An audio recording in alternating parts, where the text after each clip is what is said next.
Hello friends, मेरा नाम है रवि और आप सभी का मैं स्वागत करता हूं आपके अपने YouTube channel Ravi study IQ GK पर। फ्रेंड्स, आज मैं आपके लिए सभी एग्जाम के लिए और इंडियन पॉलिटी का काफ़ी ज़्यादा इंपॉर्टेंट टॉपिक का नाम है पंचायती राज व्यवस्था।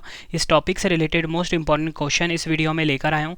मैंने आपके लिए सभी क्वेश्चन सिलेक्टेड और इंपॉर्टेंट लिए हैं। अगर आप किसी भी एग्जाम की तैयारी कर रहे हो, ये वीडियो आपके लिए काफ़ी ज़्यादा यूज़फुल रहने वाला है। फ्रेंड्स, आपको बताना चाहता हूँ कि पहले मैं आपको थ्योरी से समझाऊंगा इस टॉपिक के बारे में, और उसके बाद जितने भी MCQ बनते हैं और जो क्वेश्चन पिछले एग्जामों में पूछे गए हैं वो आपको मैं करवाने वाला हूँ। फ्रेंड्स, अगर आप ये पूरा वीडियो देख लेते हो ना, एग्जाम में आपको इस वीडियो से बाहर एक भी क्वेश्चन नहीं मिलने वाला। तो चलिए हम शुरू कर लेते हैं पहले क्वेश्चन से। क्वेश्चन स्टार्ट करने से पहले मैं आपको थोड़ा इंट्रोडक्शन दे देता हूं पंचायती राज व्यवस्था के बारे में, ताकि आपको ये वीडियो अच्छे से समझ में आ जाए। पंचायती राज व्यवस्था भारत में स्थानीय स्वशासन का एक विकेंद्रीकृत रूप है। यह ग्रामीण समुदाय को सशक्त बनाने और ज़मीनी स्तर पर लोकतंत्र को बढ़ावा देने के लिए पेश की गई थी। पंचायती राज व्यवस्था में 3 स्तर होते हैं। एक है ग्राम पंचायत, दूसरा है पंचायत समिति, तीसरा है जिला परिषद। आगे अगर हम देखें राष्ट्रीय पंचायत राज दिवस के बारे में जान लेते हैं। आपको बताना चाहता हूं, भारत में हर साल 24 अप्रैल को राष्ट्रीय पंचायती राज दिवस के रूप में मनाया जाता है, यानी कि आज डेट है 24 अप्रैल। इसलिए फ्रेंड्स, मैं आप सभी के लिए वीडियो लेकर आया हूं। ठीक है, भारत में 73वां संविधान संशोधन अधिनियम 1992 को 24 अप्रैल 1993 से लागू किया गया था। ये आपको ध्यान रखना है। भारत के प्रधानमंत्री मनमोहन सिंह ने 24 अप्रैल 2010 को पहला राष्ट्रीय पंचायती राज दिवस घोषित किया था। इस दिवस का मुख्य उद्देश्य स्थानीय शासन के महत्व के बारे में जागरूकता बढ़ाना है। और फ्रेंड्स, हम पंचायती राज से जुड़े कुछ इंपॉर्टेंट पॉइंट जान लेते हैं जो कि आपके एग्जाम में पूछे जाते हैं। लोकतांत्रिक विकेंद्रीकरण की यह योजना सर्वप्रथम 2 अक्टूबर 1959 को राजस्थान में शुरू की गई थी। आंध्र प्रदेश में यह योजना 1 नवंबर 1959 को शुरू की गई थी। संविधान की 11वीं अनुसूची पंचायती राज निकायों के दायरे में 29 कार्यों को शामिल करती है। लॉर्ड रिपन को भारत में स्थानीय स्वशासन का जनक माना जाता है। और आपको बताना चाहता हूँ, भारत के पूर्व प्रधानमंत्री मनमोहन सिंह ने 24 अप्रैल 2010 को पहला राष्ट्रीय पंचायती राज दिवस घोषित किया था। फ्रेंड्स, ये बेसिक इन्फॉर्मेशन हो गई पंचायती राज व्यवस्था के बारे में। अब हम क्वेश्चन देख लेते हैं जो कि पिछले एग्जामों में बार बार पूछे जा रहे हैं। तो हमारा पहला क्वेश्चन है, राष्ट्रीय पंचायती राज दिवस प्रतिवर्ष कब मनाया जाता है? राइट आंसर हो जाता है इस क्वेश्चन का ऑप्शन सी, 24 अप्रैल को। 24 अप्रैल को राष्ट्रीय पंचायती राज दिवस मनाया जाता है हर साल। डिटेल में अगर हम समझें, राष्ट्रीय पंचायती राज दिवस भारत में पंचायती राज व्यवस्था का राष्ट्रीय दिवस है, जिसे पंचायती राज मंत्रालय द्वारा प्रतिवर्ष 24 अप्रैल को मनाया जाता है। राष्ट्रीय पंचायती राज दिवस 2024 पर राष्ट्र 73वें संवैधानिक संशोधन अधिनियम की 31वीं वर्षगांठ मना रहा है। भारत के प्रधानमंत्री मनमोहन सिंह जी ने 24 अप्रैल 2010 को पहला राष्ट्रीय पंचायती राज दिवस घोषित किया था। पंचायती राज संस्था यानी कि PRI भारत में ग्रामीण स्थानीय स्वशासन की एक प्रणाली है। नेक्स्ट है हमारा क्वेश्चन, एग्जाम के लिए आप इसको डबल स्टार मार्क कर लीजिए। भारतीय संविधान के किस भाग में पंचायती राज से संबंधित प्रावधान है? राइट आंसर हो जाता है ऑप्शन ए, भाग 9। भारतीय संविधान का जो भाग 9 है, इसमें आपको बताना चाहता हूँ पंचायती राज से संबंधित प्रावधान दिए गए हैं। डिटेल में अगर हम समझें, भारतीय संविधान के भाग 9 में पंचायती राज से जुड़े प्रावधान हैं। संविधान के इस भाग को 1992 में संविधान संशोधन का जो 73वां संविधान संशोधन था, इसके जरिए जोड़ा गया था। इसमें ग्रामीण स्तर पर स्थानीय स्वशासन के प्रावधान शामिल हैं। अगला क्वेश्चन है, संविधान के किस भाग में ग्राम पंचायतों की स्थापना की बात की गई है? राइट आंसर हो जाता है ऑप्शन बी, भाग 4। आपको याद रखना है, भारतीय संविधान का जो भाग 4 है, इसमें ग्राम पंचायतों की स्थापना की बात की गई है। ये क्वेश्चन प्रीवियस ईयर में काफ़ी बार पूछा गया है। डिटेल में अगर हम समझें, भारतीय संविधान के भाग 4 में अनुच्छेद 40 में ग्राम पंचायतों के गठन और उन्हें शक्तियाँ देने की बात की गई है। वहीं पंचायती राज व्यवस्था से जुड़े प्रावधान संविधान के भाग 9 में है। इस भाग में अनुच्छेद 243 से लेकर 243 तक शामिल किया गया है। तो आपको ये ध्यान रखना है कि जो भारतीय संविधान का भाग 4 में जो अनुच्छेद 40 है ना, ठीक है, ये अनुच्छेद भी काफ़ी इंपॉर्टेंट है आपके लिए। भारतीय संविधान का जो भाग 4 में अनुच्छेद 40 है, इसमें ग्राम पंचायतों के गठन और उन्हें शक्तियाँ देने के बारे में बात कही गई है। नेक्स्ट है हमारा क्वेश्चन, पंचायती राज किस सूची के अंतर्गत आता है? इस क्वेश्चन को आप डबल स्टार मार्क कर लीजिए और ये क्वेश्चन हर साल एग्जाम में पूछा जाता है। राइट आंसर हो जाएगा ऑप्शन सी, राज्य सूची में। आपको बताना चाहता हूँ, पंचायती राज जो है ये राज्य सूची के अंतर्गत आता है। नेक्स्ट है हमारा क्वेश्चन, भारत की पंचायती राज व्यवस्था कितने स्तर की होती है? राइट आंसर हो जाता है ऑप्शन सी 3 स्तर की। भारत की जो पंचायती राज व्यवस्था है, आपको बताना चाहता हूँ 3 स्तर की होती है। डिटेल में अगर हम समझें, पंचायती राज व्यवस्था में 3 स्तर होते हैं। पहला है ग्राम पंचायत, उसके बाद है पंचायत समिति, तीसरा है जिला परिषद। ये तीनों आपको ध्यान रखने हैं। नेक्स्ट है हमारा क्वेश्चन, पंचायती राज की शुरुआत करने वाला भारत का पहला राज्य कौन सा था? राइट आंसर हो जाता है इस क्वेश्चन का ऑप्शन बी राजस्थान। भारत का जो राजस्थान राज्य है ना, ये पंचायती राज की शुरुआत करने वाला भारत का पहला राज्य है और राजस्थान में 2 अक्टूबर 1959 को पंचायती राज व्यवस्था की शुरुआत हुई थी। अगला क्वेश्चन, त्रिस्तरीय पंचायती राज व्यवस्था का प्रारंभ किसके द्वारा कराया गया था? राइट आंसर हो जाता है ऑप्शन बी पंडित जवाहरलाल नेहरू। त्रिस्तरीय पंचायती राज व्यवस्था का जो प्रारंभ है, ये कराया गया था पंडित जवाहरलाल नेहरू जी के द्वारा।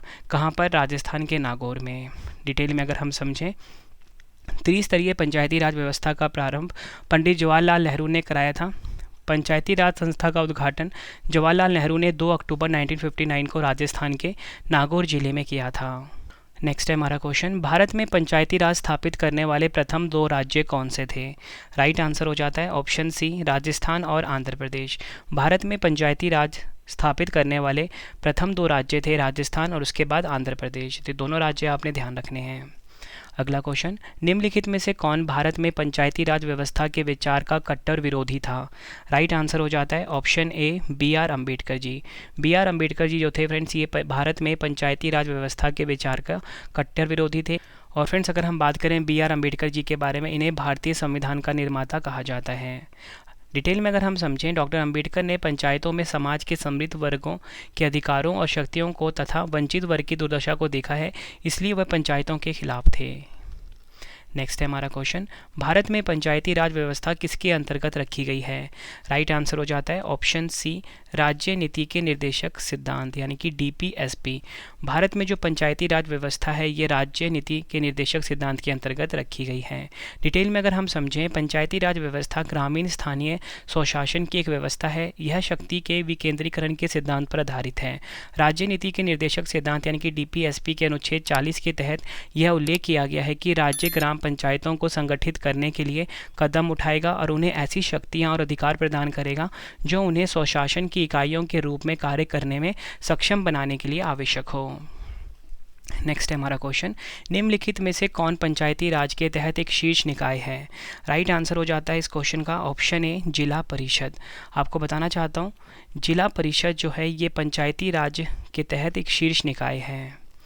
नेक्स्ट है, यदि राज्य सरकार पंचायती राज संस्थाओं को उनके 5 वर्ष के कार्यकाल की समाप्ति से पहले भंग कर देती है तो आमतौर पर नए चुनाव कितने समय के भीतर होने चाहिए? राइट आंसर हो जाता है ऑप्शन बी 6 महीने के भीतर। आपको बताना चाहता हूँ, यदि राज्य सरकार पंचायती राज संस्थाओं को उनके 5 वर्ष के कार्यकाल की समाप्ति से पहले भंग कर देती है तो आमतौर पर जो नए चुनाव होंगे वो 6 महीने के भीतर होने चाहिए। नेक्स्ट है हमारा क्वेश्चन, भारत के निम्नलिखित में से किस राज्य में पंचायती राज व्यवस्था नहीं है? आंसर हो जाता है ऑप्शन डी उपयुक्त सभी। नागालैंड, मेघालय और मिजोरम, ये 3 राज्य हैं जहां पर पंचायती राज व्यवस्था नहीं है। अगला क्वेश्चन, पंचायती राज व्यवस्था किस केंद्र शासित प्रदेश में नहीं है? राइट आंसर हो जाता है ऑप्शन ए दिल्ली। नेक्स्ट है हमारा क्वेश्चन, मणिपुर और नागालैंड में पंचायत की बजाय कौन सा निकाय कार्य करता है? आंसर हो जाता है ऑप्शन ए स्वायत्त जिला परिषद। मणिपुर और नागालैंड में पंचायत की बजाय स्वायत्त जिला परिषद जो निकाय है ये कार्य करता है। नेक्स्ट है हमारा क्वेश्चन, भारत में त्रिस्तरीय पंचायती राज व्यवस्था के लिए किस समिति ने सिफारिश की थी? आंसर हो जाता है ऑप्शन ए बलवंत राय समिति ने। यह आपको ध्यान रखना है, भारत में जो त्रिस्तरीय पंचायती राज व्यवस्था है इसके लिए बलवंत राय समिति ने सिफारिश की थी। ये क्वेश्चन भी एग्जाम में कई बार पूछा गया है। बलवंत राय मेहता समिति 1957 में राष्ट्रीय विकास परिषद ने सामुदायिक विकास कार्यक्रम के कामकाज को देखने के लिए बलवंत राय मेहता की अध्यक्षता में एक समिति का गठन किया और इस समिति को नाम दिया गया बलवंत राय मेहता समिति। 1957 में इसकी स्थापना हुई थी। समिति ने देखा कि सामुदायिक विकास कार्यक्रम यानी कि सीडीपी की विफलता का प्रमुख कारण लोगों की भागीदारी की कमी थी। समिति ने 3 स्तरीय पंचायती राज संस्थाओं का सुझाव दिया, ग्राम स्तर पर ग्राम पंचायत, ब्लॉक स्तर पर पंचायत समिति और जिला स्तर पर जिला परिषद। ये आपको ध्यान रखना है। नेक्स्ट है हमारा क्वेश्चन, भारत में पंचायती राज व्यवस्था का वास्तुकार किसे कहा जाता है? राइट आंसर हो जाता है इस क्वेश्चन का हमारा ऑप्शन सी, बलवंत राय मेहता। भारत में पंचायती राज व्यवस्था का जो वास्तुकार है वो बलवंत राय मेहता को जाना जाता है। ठीक है, ये आपको ध्यान रखना है। नेक्स्ट है हमारा क्वेश्चन, किस समिति के कार्य ने पूरे देश में पंचायती राज संस्थाओं की शुरुआत के लिए मंच तैयार किया? आंसर हो जाता है इस क्वेश्चन का ऑप्शन बी, बलवंत राय मेहता समिति। आपको बताना चाहता हूँ, बलवंत राय मेहता समिति के कार्य ने पूरे देश में पंचायती राज संस्थाओं की शुरुआत के लिए मंच तैयार किया। नेक्स्ट है हमारा क्वेश्चन, पंचायत राज प्रणाली में पंचायत समिति का गठन किसके स्तर पर किया जाता है? राइट आंसर हो जाता है ऑप्शन सी, खंड। पंचायत राज प्रणाली में पंचायत समिति का गठन जो है ये खंड स्तर पर किया जाता है, यानी कि ब्लॉक स्तर पर किया जाता है। अगला क्वेश्चन, बलवंत राय मेहता समिति का गठन कब किया गया था? ये क्वेश्चन भी एग्जाम में कई बार पूछा गया है। आंसर हो जाता है ऑप्शन बी, 1957 में बलवंत राय मेहता समिति का गठन किया गया था। और मैं आपको बताना चाहता हूँ फ्रेंड्स, पंचायती राज व्यवस्था से जुड़ी कुछ महत्वपूर्ण समितियाँ हैं जो कि एग्जाम में पूछी जाती हैं, और इनका ना ऑर्डर भी पूछा जाता है कि पहले कौन सी समिति बनी, उसके बाद कौन सी, तो वो ना एक ऑर्डर पूछा जाता है एग्जाम में। इसलिए मैं आपके सामने जो महत्वपूर्ण समितियाँ हैं वो लेकर आया हूँ। सबसे पहले हम बात करेंगे हनुमंत राव समिति के बारे में। 1983 में इस समिति का गठन हुआ था। दूसरी है GV राव समिति, 1985 में इसका गठन हुआ था। थर्ड है LM सिंघवी समिति, 1986 में इसका गठन हुआ था।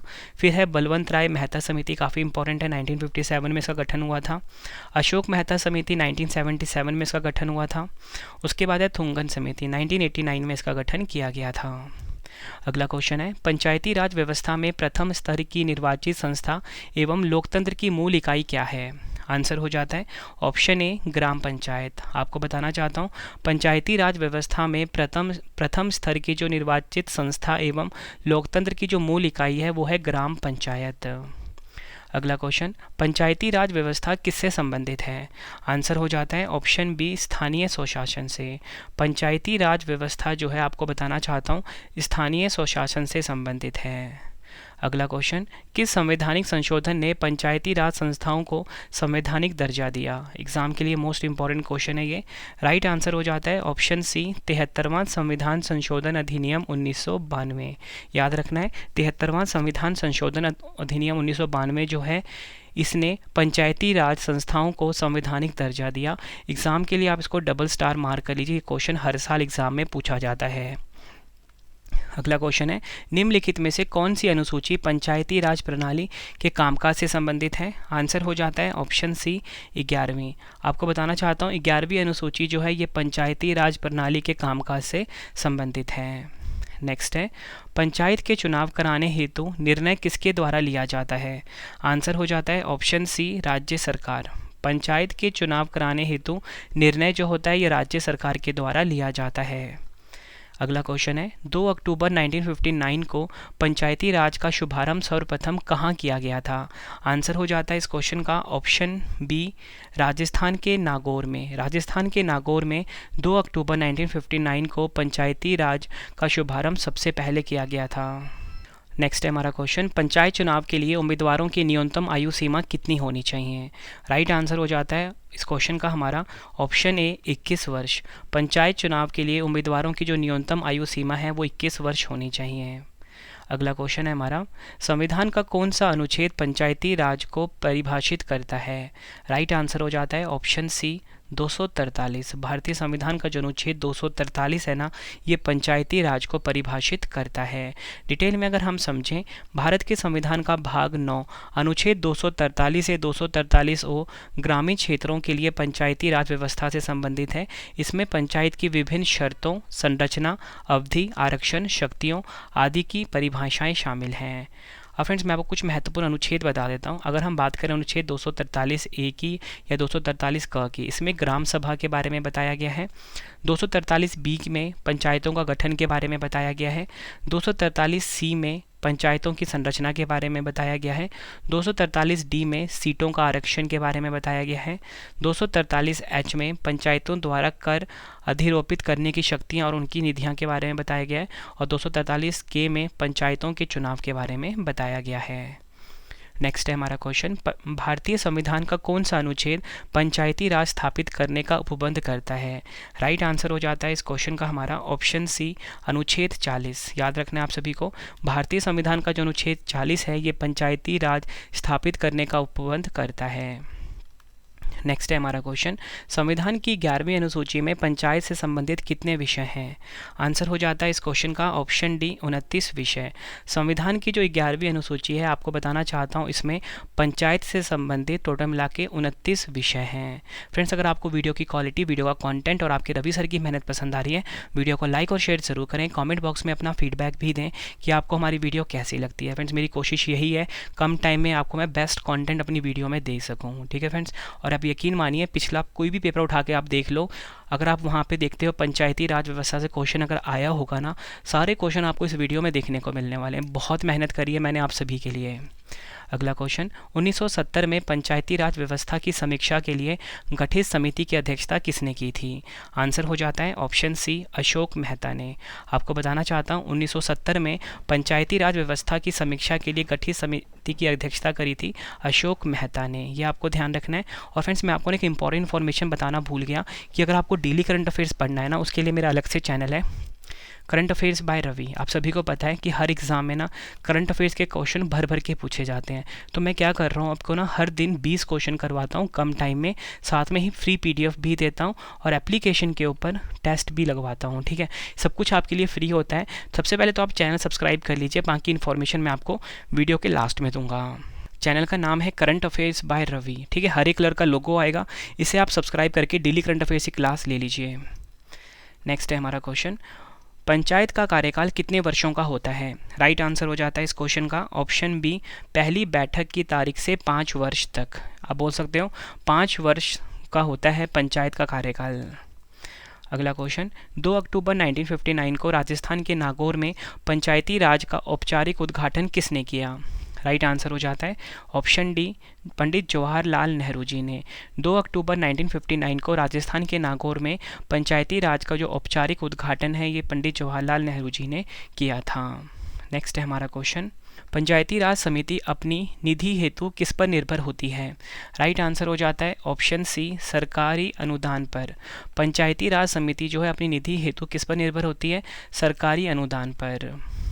अगला क्वेश्चन, ग्राम पंचायत की आय का मुख्य स्रोत क्या है? राइट आंसर हो जाता है ऑप्शन बी, मेला एवं बाजार कर। आपको बताना चाहता हूँ, ग्राम पंचायत की आय का जो मुख्य स्रोत होता है ना, वो मेला एवं बाजार कर होता है।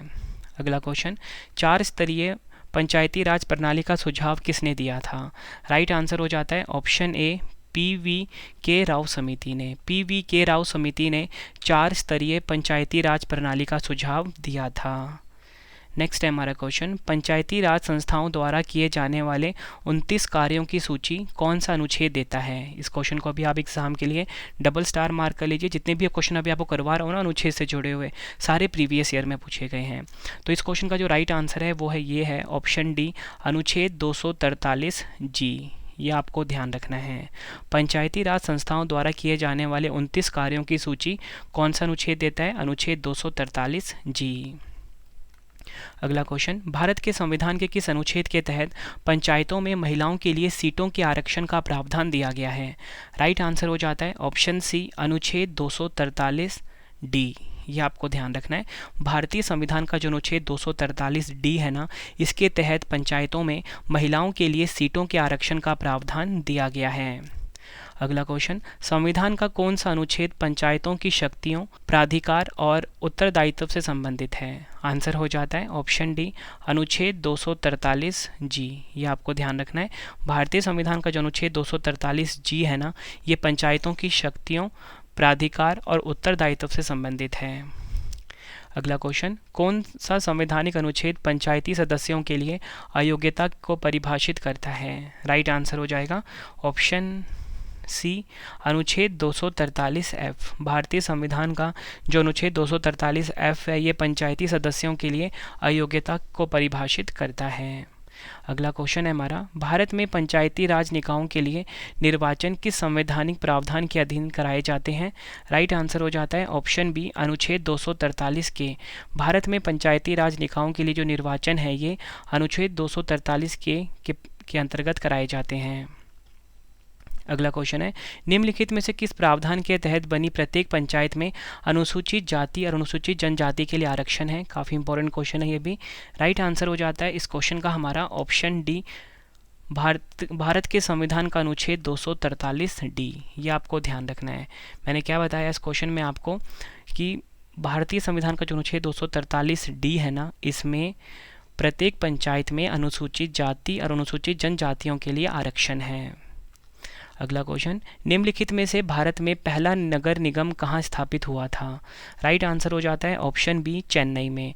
आपको बताना चाहता हूँ भारत का जो चेन्नई है यहाँ पर सबसे पहले नगर निगम जो है ये स्थापित हुआ था। अगला क्वेश्चन, विकेंद्रीकरण प्रणाली की सिफारिश किसने की थी? राइट आंसर हो जाता है इस क्वेश्चन का हमारा ऑप्शन ए, बलवंत राय मेहता ने।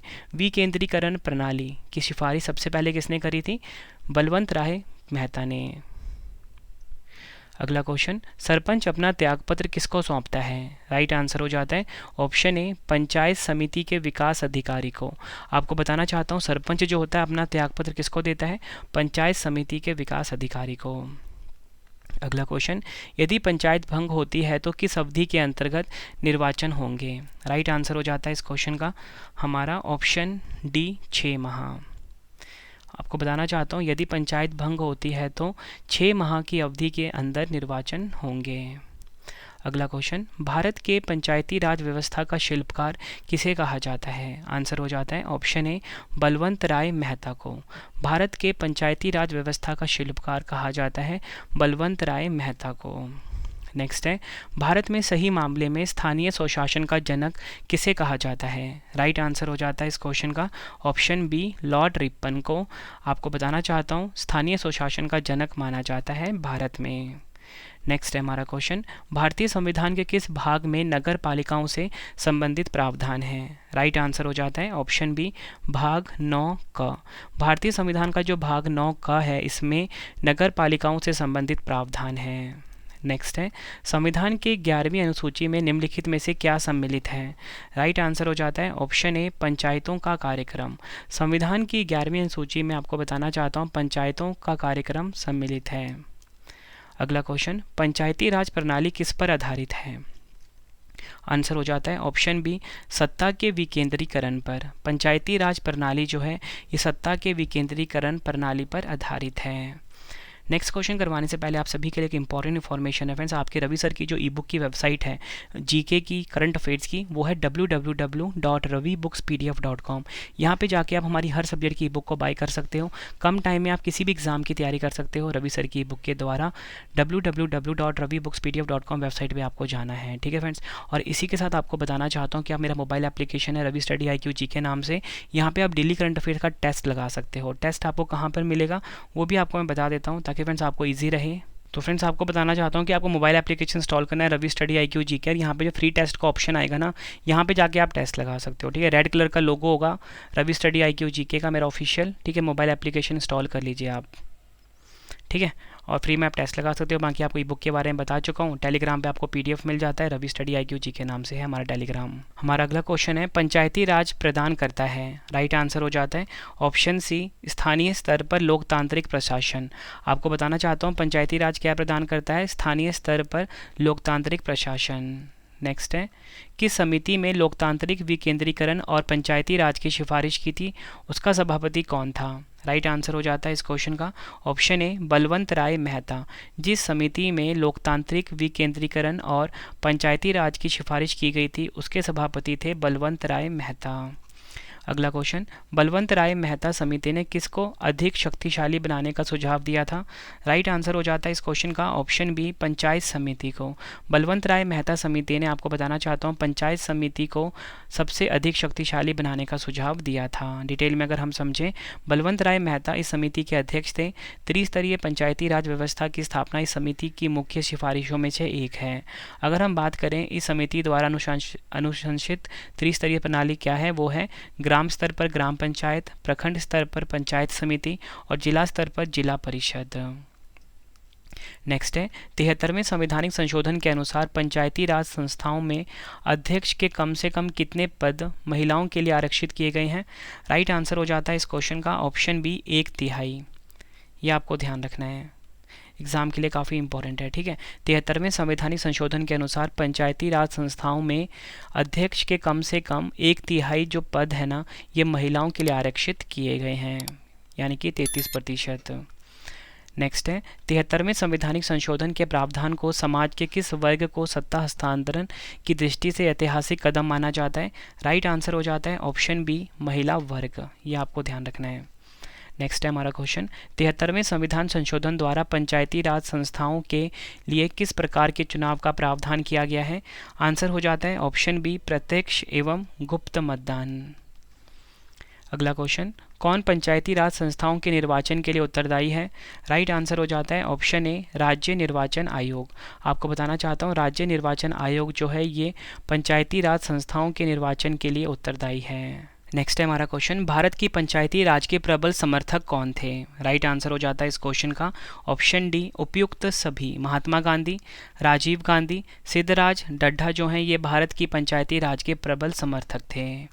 नेक्स्ट है हमारा क्वेश्चन, पंचायती राज संस्थाओं में महिलाओं तथा दुर्बल वर्गों की अधिक प्रतिनिधित्व के समर्थक कौन थे?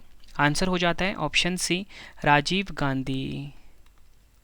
अगला क्वेश्चन, निम्न में से भारत में महिलाओं के लिए किसमें आरक्षित स्थान है? राइट आंसर हो जाता है ऑप्शन बी, पंचायती राज संस्थानों में। आपको बताना चाहता हूँ, भारत में महिलाओं के लिए पंचायती राज संस्थानों में आरक्षण का प्रावधान है। अगला क्वेश्चन, भारत में पंचायती राज का प्रारंभ कब हुआ? राइट आंसर हो जाता है ऑप्शन ए, 1959 में भारत में पंचायती राज का प्रारंभ हुआ था। डिटेल में अगर हम समझें, 1959 में भारत में पंचायती राज की शुरुआत हुई थी। पहली पंचायत का उद्घाटन तत्कालीन प्रधानमंत्री पंडित जवाहरलाल नेहरू ने 2 अक्टूबर 1959 को राजस्थान के नागौर में किया था। भारतीय संविधान का अनुच्छेद 40 ग्रामीण क्षेत्रों में पंचायतों की स्थापना की बात करता है। नेक्स्ट है हमारा क्वेश्चन, स्थानीय ग्रामीण प्रशासन के रूप में पंचायती राज प्रणाली सर्वप्रथम कहाँ अपनाई गई थी? राइट आंसर हो जाता है इस क्वेश्चन का ऑप्शन ए, राजस्थान और आंध्र प्रदेश राज्य में। नेक्स्ट है हमारा क्वेश्चन, देश के ग्रामीण क्षेत्र के सामाजिक एवं सांस्कृतिक उत्थान के लिए सामुदायिक विकास कार्यक्रम कब प्रारंभ किया गया था? राइट आंसर हो जाता है ऑप्शन सी, 2 अक्टूबर 1952 को। अगला क्वेश्चन, सामुदायिक विकास कार्यक्रम का उद्देश्य क्या था? राइट आंसर हो जाता है ऑप्शन बी, लोक भागीदारी जो है ये सामुदायिक विकास कार्यक्रम का उद्देश्य था। अगला क्वेश्चन, वित्त आयोग से प्राप्त पंचायती राज संस्थाओं के लिए सहायता अनुदान किसके द्वारा प्राप्त की जाती है? आंसर हो जाता है ऑप्शन सी, ग्राम पंचायत। डिटेल में अगर हम समझें, प्रत्येक पंचायत को राज्य वित्त आयोग द्वारा की गई सिफारिश के आधार पर राज्य कोष से अनुदान प्राप्त करने का अधिकार है। आगे अगर हम समझें, ग्राम पंचायत, पंचायत समिति और जिला परिषद क्रमश ग्राम पंचायत के नाम पर ग्राम पंचायत निधि, पंचायत समिति और जिला परिषद के नाम पर पंचायत समिति निधि के रूप में गठित करते हैं और जमा खातों में अपना धन जमा करते हैं। अगला क्वेश्चन है, पंचायती राज संस्थाओं के 2 स्तर होने का सुझाव किसने दिया था? राइट आंसर हो जाता है ऑप्शन बी, अशोक मेहता समिति ने। पंचायती राज संस्थाओं के 2 स्तर होने का सुझाव दिया था अशोक मेहता समिति ने। अगला क्वेश्चन, पंचायती राज के चुनाव में राजनीतिक दलों को खुले तौर से चुनाव चिन्हों के आधार पर भाग लेने देने का सुझाव किसने दिया? राइट आंसर हो जाता है ऑप्शन ए, अशोक मेहता समिति ने। नेक्स्ट है हमारा क्वेश्चन, 1977 में केंद्र सरकार ने पंचायती राज व्यवस्था की कार्यप्रणाली और ढांचे में सुधार लाने के उद्देश्य से किस समिति को नियुक्त किया था? राइट आंसर हो जाता है ऑप्शन बी, अशोक मेहता समिति। अगला क्वेश्चन, अशोक मेहता समिति ने किन 2 स्तरों की बात की है? राइट आंसर हो जाता है ऑप्शन ए, मंडलीय पंचायत और जिला परिषद। अगला क्वेश्चन, पंचायती राज की आधारशिला क्या है? आंसर हो जाता है ऑप्शन ए, ग्राम सभा जो है ये पंचायती राज की आधारशिला है। अगला क्वेश्चन, ग्राम पंचायत का निर्वाचन करना किस पर निर्भर होता है? आंसर हो जाता है इस क्वेश्चन का ऑप्शन बी, राज्य सरकार पर। ग्राम पंचायत का निर्वाचन करना राज्य सरकार पर निर्भर होता है। अगला क्वेश्चन, पंचायत के द्वारा कौन सा कर वसूला जाता है? राइट आंसर हो जाता है इस क्वेश्चन का ऑप्शन बी, स्थानीय मेलों पर कर। यह आपको ध्यान रखना है। अगला क्वेश्चन, 73वें संविधान संशोधन द्वारा संविधान की कौन सी अनुसूची जोड़ी गई? राइट आंसर हो जाता है ऑप्शन ए, 11वीं अनुसूची। 73वां संविधान संशोधन के द्वारा आपको बताना चाहता हूँ 11वीं अनुसूची को जोड़ा गया। अगला क्वेश्चन, 73वां संविधान संशोधन अधिनियम किस तारीख से लागू हुआ था? आंसर हो जाता है ऑप्शन सी 24 अप्रैल 1993।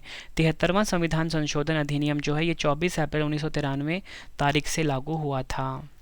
अगला क्वेश्चन, भारत में निम्नलिखित में से किसके अंतर्गत पंचायती राज प्रणाली की व्यवस्था की गई है? आंसर हो जाता है इस क्वेश्चन का ऑप्शन ए राज्य के नीति निर्देशक सिद्धांत। आपको बताना चाहता हूँ डीपीएसपी यानी कि राज्य के नीति निर्देशक सिद्धांत के अंतर्गत पंचायती राज प्रणाली की व्यवस्था की गई है। नेक्स्ट है 2010 में राष्ट्रीय पंचायती राज दिवस का उद्घाटन किसके द्वारा किया गया था? आंसर हो जाता है ऑप्शन बी मनमोहन सिंह जी के द्वारा। काफ़ी इंपॉर्टेंट क्वेश्चन है। 2010 में राष्ट्रीय पंचायती राज दिवस का उद्घाटन मनमोहन सिंह ने किया था, ठीक है, पहली बार। फ्रेंड्स ये वीडियो हो गई है कंप्लीट। आई होप आपको काफ़ी ज़्यादा इन्फॉर्मेशन मिली होगी इस वीडियो से और आपको ये टॉपिक कंप्लीट करवा दिया मैंने, ठीक है। मेरी कोशिश यही थी कि आपको मैं कंप्लीट इन्फॉर्मेशन दे दूँ कम टाइम में। अब आपके लिए ना 2 क्वेश्चन का टेस्ट है जिसका आंसर आप सभी ने कॉमेंट बॉक्स में देना है। तो पहला क्वेश्चन है राष्ट्रीय पंचायती राज दिवस प्रतिवर्ष कब मनाया जाता है? 4 ऑप्शन है आपके पास। दूसरा क्वेश्चन है टेस्ट का, पंचायती राज की सूची के अंतर्गत आता है। 4 ऑप्शन है आपके पास। दोनों क्वेश्चन का आंसर आपने कमेंट बॉक्स में देना है। फ्रेंड्स आपको बताना चाहता हूँ उस और साथ में ही current affairs by Ravi YouTube channel जो है उसको आप जरूर सब्सक्राइब कर लें डेली करंट अफेयर्स पढ़ने के लिए। यकीन मानिए एक बार आप क्लास लेके देखिए, 20 क्वेश्चन इंपॉर्टेंट डेली करवाए जा रहे हैं और हर एग्जाम के लिए काफ़ी यूज़फुल है, ठीक है। कंप्लीट इन्फॉर्मेशन आपको मिल जाएगी, ठीक है। लास्ट में आपको दे देता हूँ अभी, ठीक है, कि PDF कैसे मिलेगा आपको। सबसे पहले तो आप हमारी जो वेबसाइट है फ्रेंड्स उसे आप स्क्रीनशॉट ले लीजिए www.ravibooks.pdf.com। यहाँ पे आपको आपके रवि सर की करंट अफेयर्स की book, polity, geography, history, all subject की बुक मिल जाती है। कम टाइम में आप किसी भी एग्जाम की तैयारी कर सकते हो, ठीक है। मोबाइल एप्लीकेशन है हमारा रवि स्टडी IQ GK, इसे भी आप इंस्टॉल कर लीजिए। वहाँ पे फ्री क्विज़ का ऑप्शन होगा, वहाँ पे जाके आप फ्री में टेस्ट लगा सकते हो, ठीक है फ्रेंड्स। बाकी कंप्लीट इन्फॉर्मेशन को आपको एप्लीकेशन पे मिल जाएगा। जब आप प्ले स्टोर से आप इंस्टॉल करोगे वहाँ पे ना मेरा रेड कलर का लोगो आएगा रवि स्टडी IQ GK का, लाल रंग का, उसी को आपने इंस्टॉल करना है अपने फ़ोन में, ठीक है। और टेलीग्राम है हमारा रवि स्टडी IQ GK। अगर आपको PDF चाहिए होता है तो टेलीग्राम को भी ज्वाइन कर लीजिए, रवि स्टडी IQ GK नाम से है। तो चलिए फ्रेंड्स अब हम मिलते हैं नेक्स्ट वीडियो में। Thank you and wish you all the best.